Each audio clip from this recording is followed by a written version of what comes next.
SmackDown for April 26th featured the first night of the big WWE draft. It was in Cincinnati, Plumber Moxley's hometown. By the last time Moxley in AEW was in Cincinnati, I think at that time that was their lowest ticket sales ever for a TV taping in the guy's hometown. They're trying to tell him something there. Yeah. Wait, what? But what? What was the crowd here?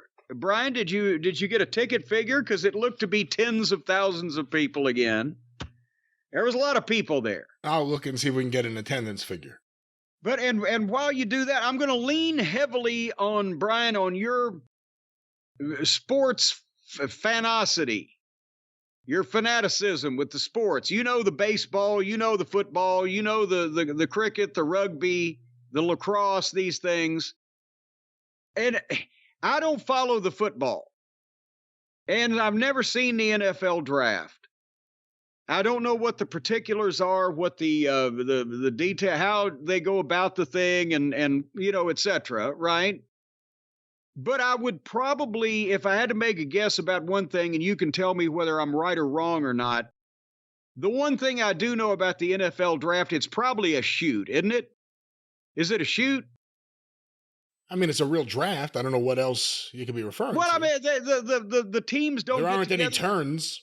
Well, no, the teams don't get together and make up the lists beforehand and say, okay, you announce this guy and I'll announce that guy, and it's all a work, and they do it, and then they just go out and read it, right? They're actually, when they're picking, they're picking. That's right. A lot of times teams get crossed up because they expect a team before them to do one thing, and then they do something else, and you have to quickly on the fly change your strategy.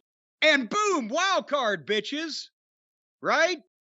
This is a shoot. They're picking, and I would assume that since they're picking like that they're trying to pick the best players early on rather than wait until later. Hence why that it's always a praise of someone when they say, well, you're a first round draft pick. Because that's where the big stars go in the first round. Number one overall is the biggest thing, and then after that, just being in the first round is a pretty significant thing. Yeah, you're going for the best folks there, right? And then it down to the 4th, 5th, 6th, 8th round, then you're getting the people that, you know, walked on with a goddamn dirty jock and just want a chance. Well, don't say that. There are still plenty of really good. I mean, there are some people that have gone really late in the draft. There are rounds into like the 90s sometimes. Well, but you're still, it's diminishing returns at that point.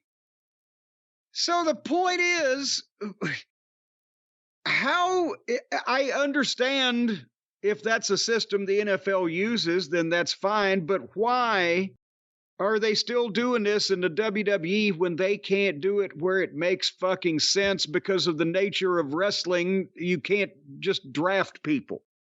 It violates even the logic on their programs when we've seen Aldis and Pierce, the general managers, you know, trying to sway the talent, talk this guy into signing a contract. No, let me tell you the deal I've got. Well, what if they've signed one of these big deals and made this big fucking thing and the draft comes up 2 weeks later and everybody goes, well, I want him. What, the guy doesn't have any say in it? Then why did he have so much say when they were fucking fighting over him and arguing over him and trying to get him to sign the contract with their brand if he could be taken away willy-nilly in the twinkling of an eye? Do you see where I'm going with all of this? Roman Reigns. Well, he's not in it. Exactly. He chose. He just decided he didn't want to be in it. Yes, you just said, no, I'm not in it. I won't be there. Don't RSVP me. And so he's not in it. And then the champions, previously, they've had, well, the guy's got a belt on Raw and the SmackDown draft seems, so he has to fucking, I think, didn't they actually have one of the sets of tag teams just hand each other the belts one time? I think so. And then also they've had like the U.S. and international and intercontinental belts switch shows various times where one gets drafted to one show and then, what do you know it? A few rounds later, the other one gets drafted to the other show. Wouldn't you know who won the pony? But this time, the champions are ineligible to be drafted, so they're staying with their brand. So if people can just pull out of it and or people who have signed big time, highly negotiated contracts with one show could just be drafted to the other show. Oh, you're over here now. You're over here now. And then, and some people, if you're a champion, you're and all this.